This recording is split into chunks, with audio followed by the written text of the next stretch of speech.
Hey guys, John here from Bring the SEO. Today I want to talk about something that came up recently. I was having a conversation with one of the members in the group. The subject of how best to deal with exclusivity. The question was asked, and this is a fair question to ask, especially for those who have niched down. I've chosen to niche down and specialize in working in one particular industry. The chances of having that overlap and working with clients in very similar or near identical markets, the chances of that are quite high. And this is why the question got asked, John, what are your thoughts on, requests for exclusivity and client loyalty? In other words, how can I remain client loyal to my clients?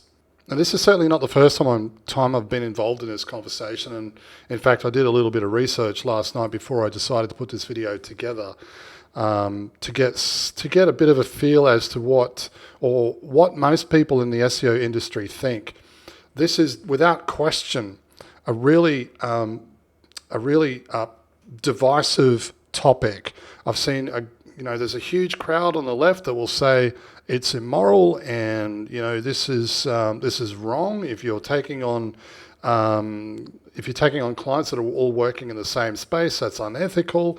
And then you've got people on the right who are saying it's absolute nonsense. No other form of marketing enforces exclusivity, which there are arguments for both for and against. And I tend to well, at least initially, my thoughts on this were, I think it's immoral. I don't think it's the right thing to do. But as I've spent more time in this space, and certainly as I've been exposed to more experiences, I've shifted all my over to the right. And I'm probably more so in the camp of recommending against offering exclusivity.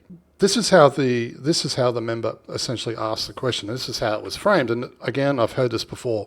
They're a really great client.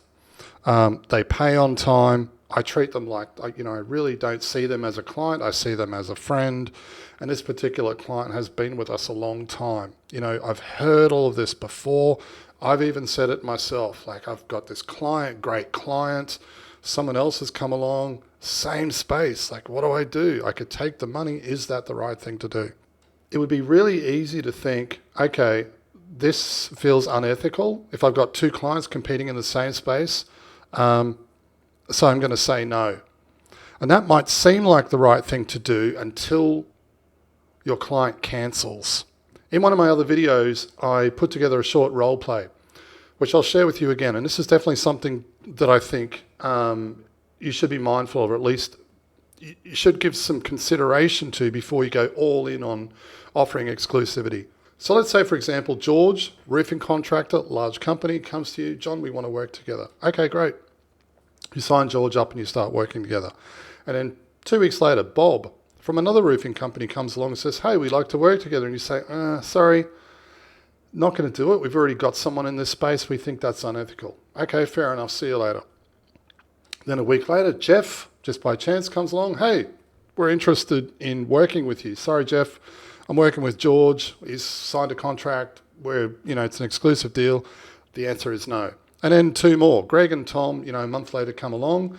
Hey, we're interested in working with you. Sorry, guys, can't do it. Already got this agreement in place. That might seem all well and good, but I've been in this position and I've had clients who, for whatever reason, influenced by family members, business partners, decide all of a sudden, wait a minute, we don't want to do SEO anymore. We're going to do Google ads, or we're going to do Facebook ads, or we're going to start a YouTube channel or a podcast. I even had one instance where they decided to sell the business. So there wasn't even a shift in a marketing approach. It was like, okay, we're selling the business now. It's doing really well and we've built up this asset and we want to sell. You've just gone about saying no to 4 prospects because you've got yourself into this agreement with George. So what does that mean? You might be thinking, okay, well, it's only $2,500 a month that we've said no to. That's really only $10,000. Well, it's not. Because if Bob, Jeff, Greg, and Tom all stayed on board and you signed all of them up, and they're all paying, I don't know, let's say $5,000 a month, 60 grand a year, and all of them stay for 3 or 4 years, that's an awful lot of money that you said no to. Now, this is my whole point. Exclusivity for SEO might seem like the right thing to do. And again, like I'm not in this, I'm not saying to reconsider offering exclusivity because I'm encouraging people to just go in for a quick money grab. That's not what I'm saying at all. I just feel as though more SEO consultants should give this much more thought than it being simply an emotional decision, which I think for most SEO consultants that's the case. Oh, it feels the right thing to do. Well, go a bit deeper. And I spoke with a good friend of mine who's been doing SEO for about 15 years now. And he said to me, this is business, right? At the end of the day, this is business. Clients are always going to leave, even if you do an outstanding job.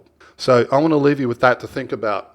You might feel as though offering exclusivity and remaining loyal to your clients is the right thing to do, but never are clients going to remain 100% loyal to you.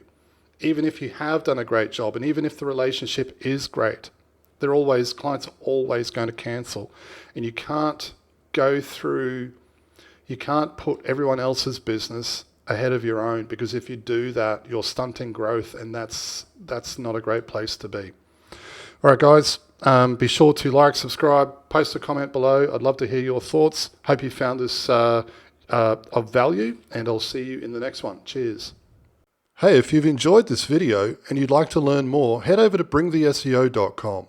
We provide business development training for SEO consultants wanting to improve their processes, increase profits, and scale to $100,000 a month or more without all the stress and overwhelm.